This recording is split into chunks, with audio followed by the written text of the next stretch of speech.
O Francisco que está em você, capítulo 28. A perfeita alegria. Alegria, alegria. Alegria de gargalhada. Alegria de piadas bobas. Alegria de cara cheia de álcool.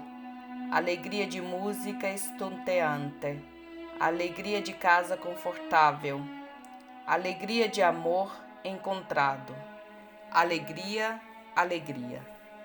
A festa acabou, a piada acabou e a alegria. Noites mal dormidas, olhos caídos de tristeza, desgosto de viver. Trabalho escravizante, peso de viver. Onde está a alegria? Onde está a festa? A máscara envolve o coração do homem. O homem não se suporta nu diante de si. A máscara de cada dia lhe dá uma ilusão de viver. De onde vem a alegria e a paz imperturbável? Certa vez, num frio inverno, Francisco ia com o irmão Leão por um caminho. Leão ia um pouco mais adiante que Francisco. Francisco o chamou e Francisco lhe disse: Irmão Leão, ainda que nossos irmãos fizessem os cegos ver, os coxos andar, expulsassem os demônios, fizessem os mudos falar, e mesmo que ressuscitassem o morto depois de 4 dias, irmão Leão, não está ali a perfeita alegria. E Francisco continua a falar ao irmão Leão em todas as maneiras de ser grande. Falar muitas línguas, ter todos os conhecimentos da ciência, saber o que está em todos os livros, prever todo o futuro, descobrir todos os tesouros da terra, saber tudo o que se passa nos homens e nos animais. Tudo isso ainda não seria a perfeita alegria. E Francisco ainda continua: Irmão Leão, ainda que um irmão pregasse tão maravilhosamente que convertesse todos os descrentes, nisto ainda não estaria a perfeita alegria. E por mais de 2 horas de tempo, Francisco falou ao irmão Leão sobre as formas de vida e sobre as realizações que não conduziriam à perfeita alegria. Por fim, o irmão Leão, admirado, tomou a palavra e disse: Pai Francisco, diga-me, por amor de Deus, onde está a perfeita alegria?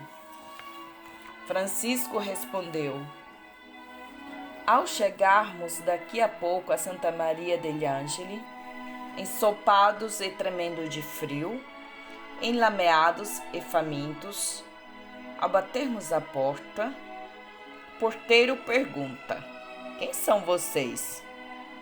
E ao respondermos: Somos 2 irmãos seus.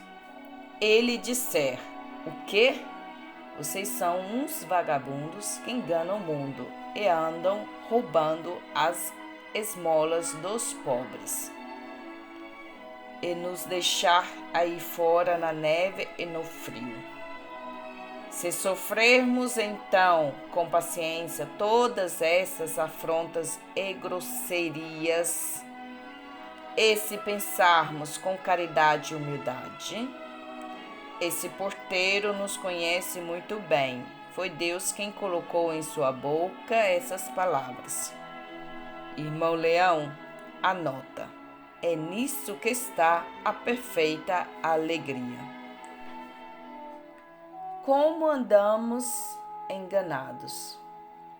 Para nós, a perfeita alegria é que todos nos louvem, que todos nos apoiem, que todos nos entendam, que todos nos ajudem, que todos nos socorram, que ninguém nos calune e nos despreze, que ninguém nos fale mal, que ninguém nos engane. Onde está o sermão da montanha de Jesus Cristo? Felizes os que choram, os pacíficos, os que sofrem calúnias e insulto por causa de mim. Francisco é inatacável. Francisco é o pacifista profissional. Ele não é um pacifista inspirado em modelo político. Não é um pacifista por domínio de mente. Não é um pacifista pacífico. Francisco é alguém que dominou a violência dentro de si. Alguém que criou uma vida que não era a dele. Vida do príncipe da paz, Cristo. Francisco não é um sonhador, é um realista de primeira grandeza. Francisco não é um ser de todo outro mundo, é um homem que entendeu de ser gente. Francisco não é um homem extraordinário, é um homem normal que aprendeu a ser normal. Francisco é um irmão seu, mesmo sangue, mesma constituição humana. Um irmão seu que o convida. Vem viver comigo a perfeita alegria. Capítulo 29. O desconhecimento da morte. Nossa cultura ocidental tenta desconhecer o fenômeno morte. Há uma mistura de conceitos. Morte como um terror, morte como fuga, morte como uma fatalidade, morte como o desconhecimento de si mesmo, morte como sarcasmo de viver, morte como algo inaceitável. Numa civilização mais existencial, se torna um fato absurdo, um fato brutal, uma negação. A certeza da morte é alegria para uns, é terror para outros. A chegada da morte é realização para uns, é frustração total para outros. Um esforço é visto claramente. Tenta-se de todos os modos esconder o fenômeno morte e dor. Tenta-se fazer que seja um fato desconhecido. Em meio às concepções macabras, absurdas e infelizes a respeito da morte, o cristianismo sempre guardou uma motivação cheia de esperança. Uma esperança que é certeza, uma certeza realizada desde que o Cristo venceu a morte pela ressurreição. Francisco está diante da morte, não se apavora, faz uma poesia. Louvado sejas, meu Senhor, por nossa irmã morte corporal, da qual nenhum homem vivente pode escapar. Para Francisco, que sentido tinha o corpo? O corpo para ele não tinha grande valor. Era simples instrumento da vida. Chamava seu corpo de irmão burro. Francisco um dia, percebendo que seu corpo estava entregue e que mais nada podia esperar, perguntou ao médico: "Diga, doutor, o que o senhor pensa a meu respeito?" "Pode dizê-lo tranquilamente, pois, pela graça do meu Senhor, não sou tão mesquinho para ter medo da morte." Quando o médico lhe deu algumas semanas de vida, ele exclamou: "Bem-vinda, irmã morte." Bem-vinda, irmã morte.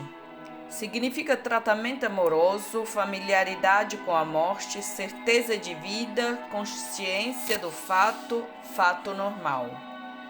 Em Francisco, a morte chega como realização, aceitação, abandono, comunhão total. Francisco livre perante a morte. Mente livre. Livre de todos os bens materiais, livre das ideias, livre de todas as pessoas. Nada tinha a deixar, mente voltada para Deus. Coração livre. Nenhuma pessoa o prendia. Livre de mulher, livre de filhos, livre de família, livre de qualquer sentimento humano. Coração voltado para o grande coração de Deus. Percebendo a grandeza da morte como realização, pensa na morte daqueles cujo coração está preso à realidade da vida. e completa seu canto das criaturas. Louvado sejas, meu Senhor, por nossa irmã morte corporal, a qual nenhum homem vivente pode escapar. Ai daqueles que morrem em pecado mortal. Feliz daquele que se achar na tua santíssima vontade. A morte não lhe causará nenhum dano. Francisco celebra a morte. Pede que tragam pães. Reparte-os e os distribui aos irmãos. Em seguida, manda ler o Evangelho de João, que diz: Meus filhos, pouco tempo estarei convosco. Eu vos dou um novo mandamento. Amai-vos como eu vos tenho amado. É deste modo que deveis amar-vos uns aos outros. Ali está a morte com a realização pessoal. E você vai querer desejar uma morte repentina e sem sentido? Vai querer uma morte frustração? Vai querer uma morte desilusão? Vai querer uma morte absurda? Vai querer uma morte como rompimento de vida? Como se pensa, se vive, como se vive, se morre. Capítulo 30. Sono tranquilo. Há um fato que não posso deixar de comentar. Afinal, estamos em época de insônias, de noites mal dormidas, de soníferos, de sonoterapias. Francisco reunia, todos os anos, todos os frades. O alojamento era feito em barracas e choupanas das mais simples, montadas para a devida ocasião. Numa dessas noites, um grupo de cavalheiros e de clérigos se dirigiram para o local onde dormiam os frades. E passando ao longo das choupanas, alguém comentou: Olhem bem como dormem esses irmãos, sobre palhas como gado. Que será de nós, pobres infelizes, que temos tanto conforto e ainda abusamos dele? De que valem as camas confortáveis? De que valem os lençóis macios? De que valem os travesseiros cômodos? Se o espírito está em trevas, se a mente está conturbada, se o coração está irrequieto, se a solidão é companheira, se Deus não dorme com a gente? Antes de dormir, busque o travesseiro da paz com os irmãos, o lençol do dever cumprido, o cobertor do amor de Deus, o colchão da alegria, a cama da paz com o mundo. Feliz repouso.